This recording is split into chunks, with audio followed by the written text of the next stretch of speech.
Hi, I'm Biz Cush, a life coach and therapist, and your host here on the Awaken Your Wise Woman podcast.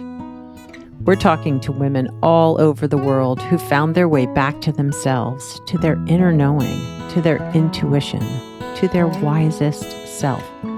We're exploring how to feel alive, authentic, engaged, and fully present in your life. Let's awaken your wise woman. Hi, and welcome back to the Awaken Your Wise Woman podcast. I am Biz Cush, your host and creator of the podcast, and I'm excited to be closing out season 4, although kind of sad too, because I really do enjoy all the amazing women I get to talk to every week.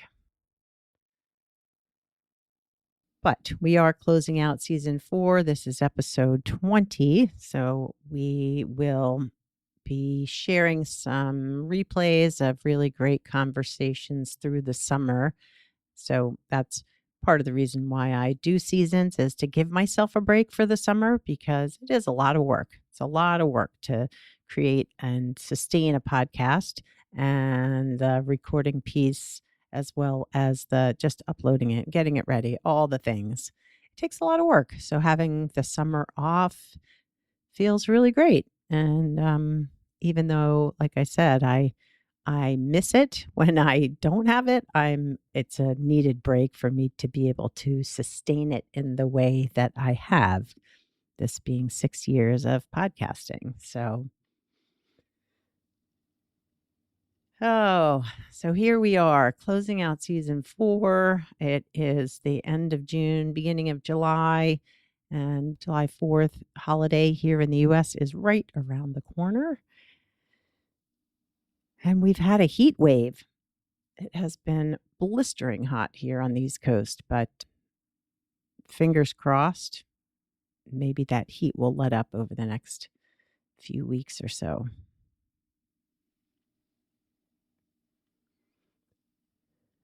I had an experience that I shared through a story, through a reel last week, and I thought that I would dive a little deeper into that here for this last episode of the podcast,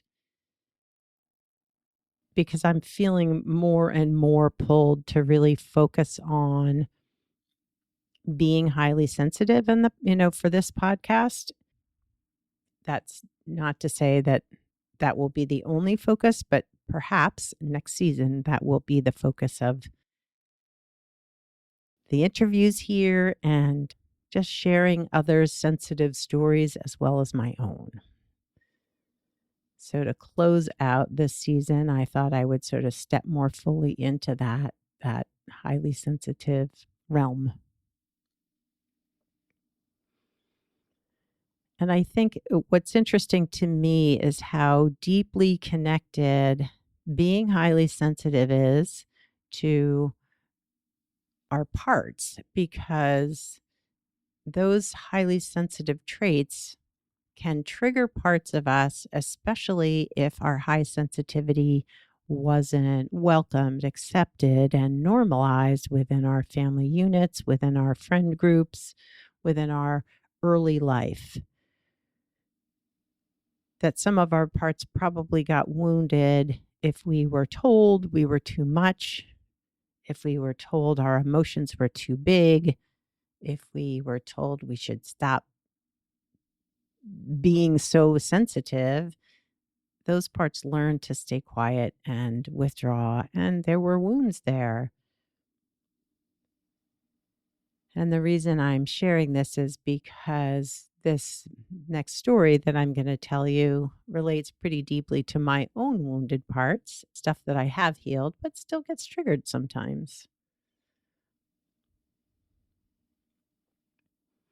I recently attended 2 different virtual trainings, both around my business, and one was a very concentrated, focused training session on creating a landing page and an opt-in, so like a free gift for potential clients, for potential followers, for people who want to So the what I created was a guide for highly sensitive women who are navigating new relationships, new friendships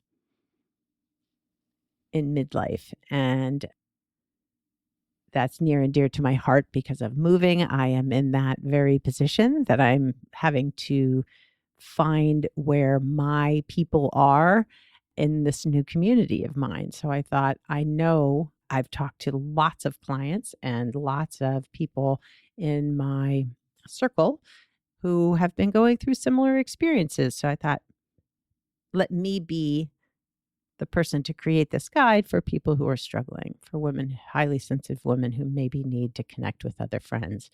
And I had really never created a landing page or really worked through the steps to create something that would resonate with my audience, my clients, the people who follow me. And so this training was really great. I really enjoyed the trainer. She gave us a lot of hands on, one on one coaching through this, and she was really available. But I realized too, the experience was sort of played out through almost 2 weeks. So there was the training, then there was the building, then there was the feedback, and finally launching our things that we created. And so there was a lot of time to dive deep, get feedback, really create something meaningful. And I stuck with it. It was exciting. I love creating new things. That creative part of me is just, I think, one of my sensitive traits is that I feel very alive when I'm creating. And it was a very good experience. All in all, would recommend it. And then I had another training not long after that. And the idea behind this second training was to simplify your social media.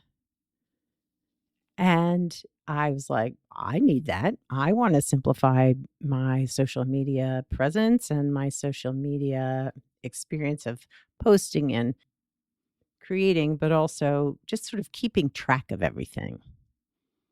I thought this is perfect. Great training for me right now in my life. This particular training took place over 1 hour. And although the trainer was great and clearly really knew her stuff, the presenter was so well informed, had built a business around helping businesses sustain an active social media presence. And I appreciated that she wanted so much to give us value that she filled this 1 hour with so much information that I noticed, I sensed in myself this part of me that just gets overwhelmed, feels probably like I'm in third grade. There's too much information coming at me. I don't really understand it. I'm feeling overwhelmed. I want to ask for help. Don't know who to go to ask for help. And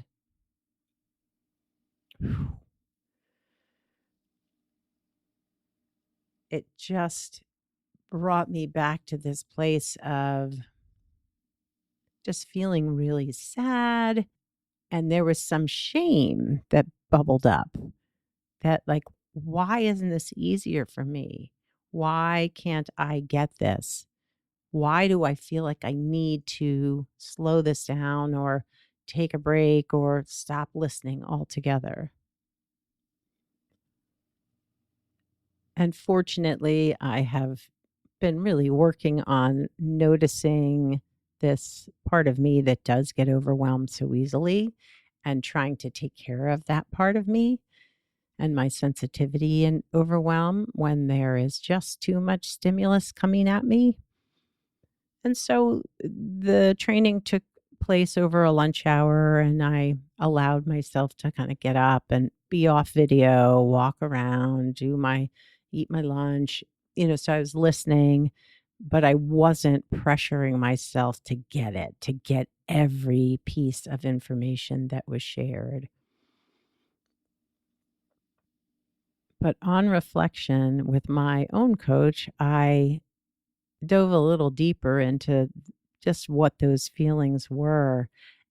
And I just remember as a kid, this is probably later, when homework was such a big thing, maybe seventh or eighth grade, and math early in my grade school experience it didn't come easily to me.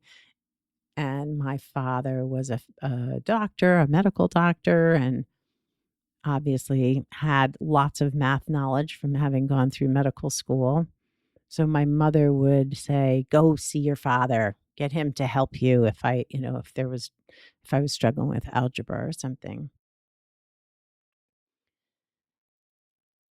And my dad was not, as much as he wanted to help, he would talk so far over my head as if I had learned math in medical school right along with him, right? He just didn't get trying to explain these math concepts to a kid who just really didn't get it. And so I can remember being in his office and him sharing his knowledge with me, thinking it was helping me. And I was just shutting down, feeling overwhelmed, wanting to cry because if he wasn't able to help me, who was going to help me?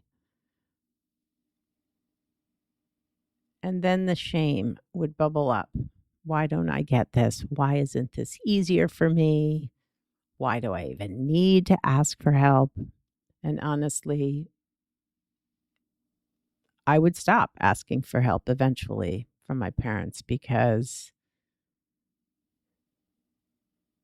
oftentimes the help felt more hurtful or more overwhelming than actually helpful.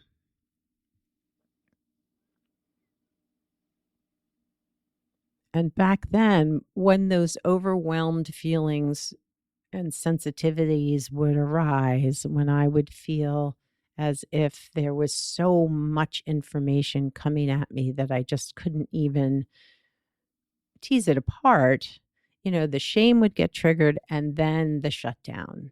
I would withdraw, I would stop even trying.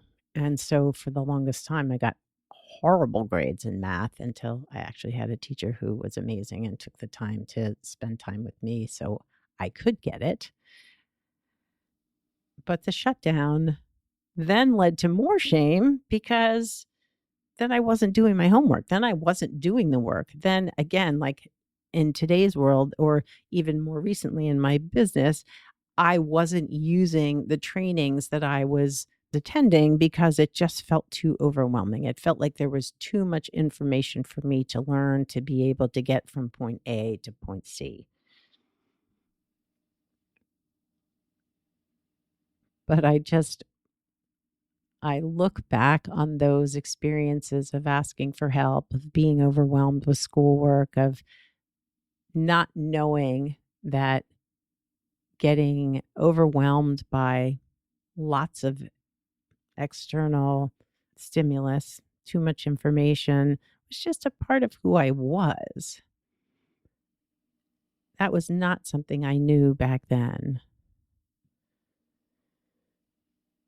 And I am grateful for the women in my life who have shared with me about being highly sensitive to the groups that I am a part of, about that really focus on high sensitivity, that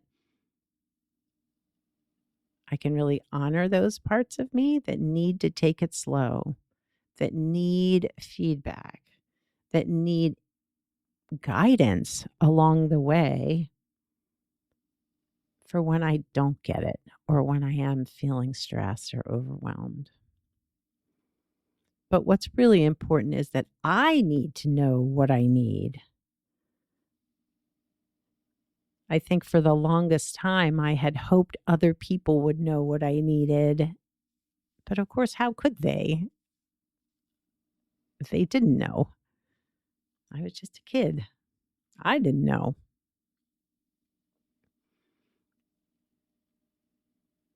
But now I know I need to slow things down. I need to take my time.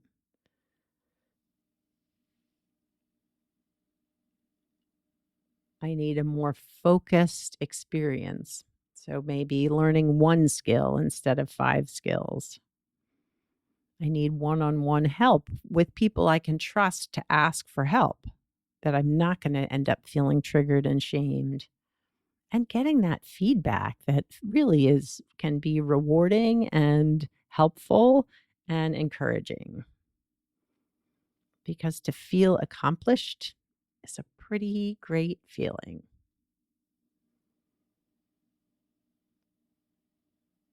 And I'm curious, what about you? What supports you and your sensitive system? Are you a person that gets easily overwhelmed too?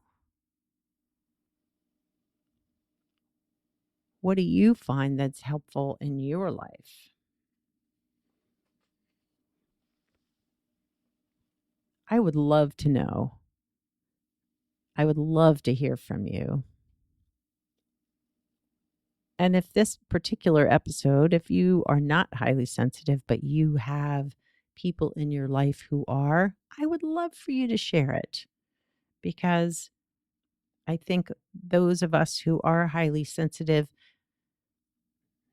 probably don't get enough support and people who can meet us where we are, because the world is made up of mostly people who are not highly sensitive. So if this resonates with you, I am so glad. If you know someone in your life who you think it might resonate with, please share. I know that learning about being highly sensitive, finding ways to take care of yourself, whether it's from environmental stimulus or just too much information coming at you at once, it's really important to understand it, but also to find those ways that you can take care of yourself. If you have a sensitive story that you'd like to share with me, I would love to hear it. You can reach out through my website, elizabethcushcoaching.com. Also, if you're interested in the Navigating Friendships in Midlife free guide for highly sensitive women, you can go to freeguide.elizabethcush.com. And there will be a sign up form there that you can download that free guide, and it's all yours.